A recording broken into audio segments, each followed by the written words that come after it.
Skiltyje laidojimo žurnalai rasime suskaitmenintą informaciją apie velionis iš pateiktų laidojimo žurnalų. Paspaudus ant įrašo, kairėje pusėje matysime suskaitmenintą informaciją.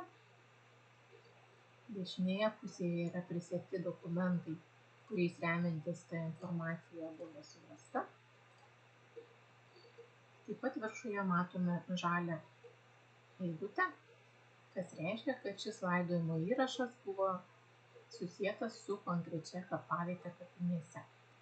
Paspaudus ant vardo pavardės, sistema mus atveda į kitos kapavietės, kurioje tas velionis buvo palaidotas.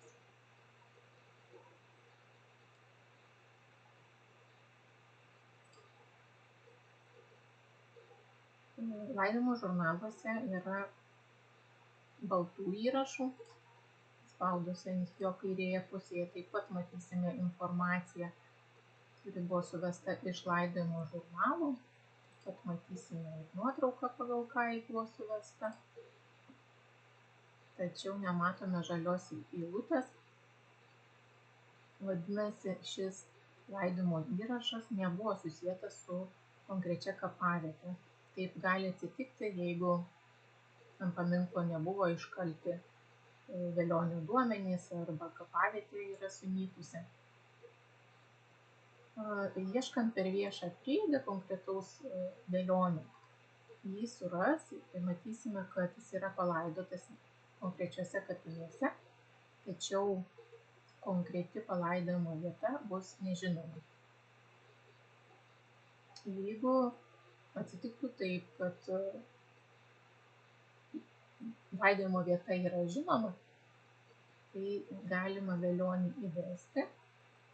Einame į žemėlapius, susirandame kapavietę, kurioje jisai yra palaidotas, įvedame jį į kapavietę.